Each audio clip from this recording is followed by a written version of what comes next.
Alright gentlemen, this is going to be my first video probably about the Ford Mustang GT.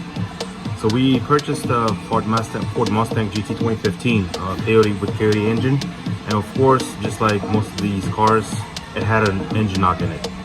After Googling, YouTubing all those issues, I realized that Coyote engine it's common with these issues. Car has about 84,000 miles on it, so it shouldn't be that much. So after Googling and YouTubing, we came to a conclusion that probably our rod bearings were worn out, and which was making the sound. However, when I was listening to the sound, to me, the sound was coming out from the bottom of the engine. I mean, from the top of the engine. And everybody kept saying, no, it's from the bottom. Well, we decided to go ahead and replace these rod bearings, which were not expensive to me at the beginning, but the labor was a little bit crazy.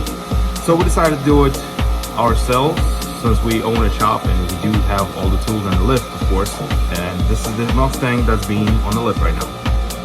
So we did remove all the bearings, and upon checking them out, this is what we learned.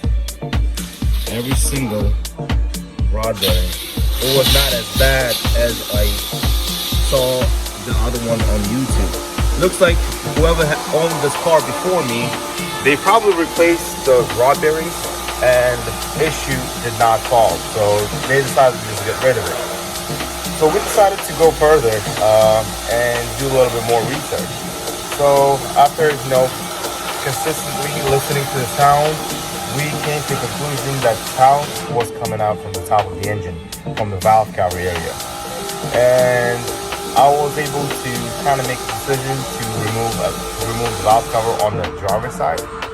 And we tested all the springs, make sure the springs were not broken, because we did not have any check engine light or any misfires. So we knew right there and then that the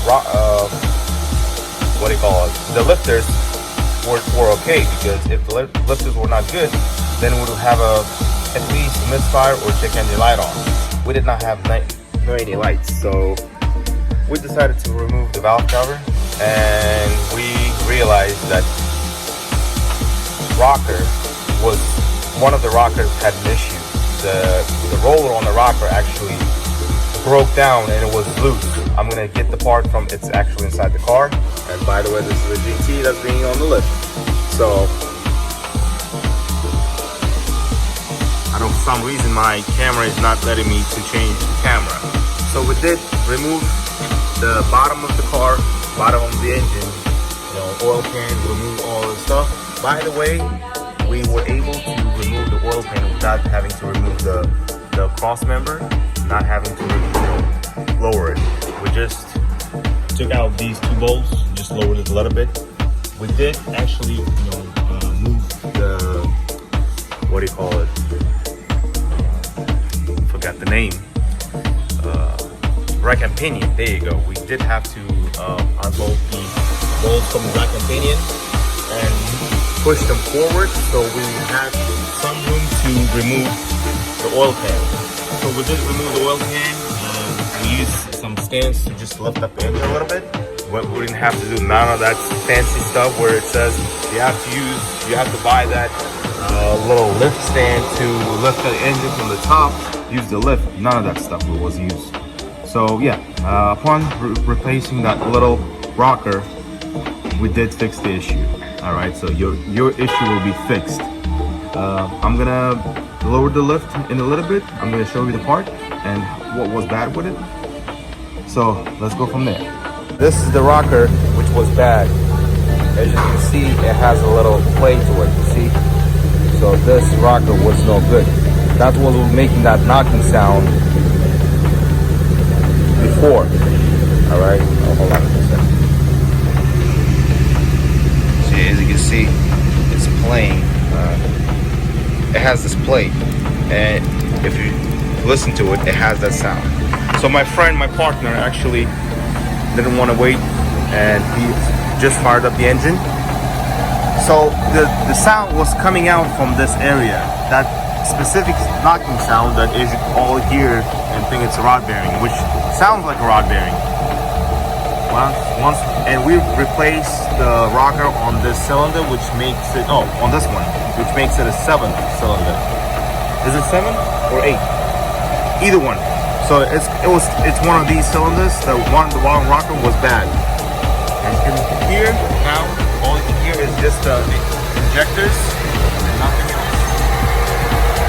When we replaced the rod bearing, it seemed that the knocking sound kind of disappeared a little.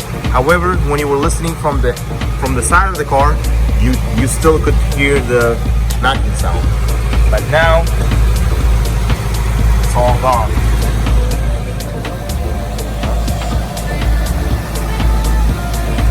As you can see, it runs like a watch, like a brand new.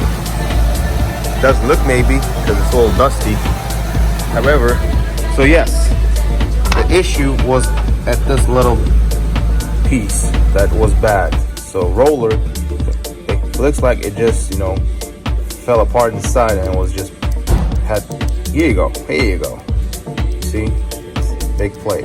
We did, however, buy a extra lifter. I think maybe, we just replace it if it's not gonna fix it, but fortunately it did fix the issue, so we saved ourselves $10 because that's how much it costs. $10 for this little lifter, and of course $8 for this rocker. Of course, if you have a account with dealerships, we do have a dealership account. We do have an account with a dealership, so we kind of got a cheap price. So yeah. So at the end, this little bad boy is fixed, and next step is gonna be getting little parts fixed, like a bumper has a little, scratch and stuff. And this is our special guy who got the job done. All right, guys. So hopefully this video will help you to resolve the issue. But yes, if you have the knocking sound, try to find out where the knock is coming out from. And the easiest way is just to lift the car up while it's running and just put a piece of metal or anything like a screwdriver, just put it right next to it and just listen. You're gonna be able to hear it. If it's not coming out from the bottom, then it's not your rod bearings for sure. So yeah, hopefully this video was helpful. If you like it, press like and subscribe. Thank you.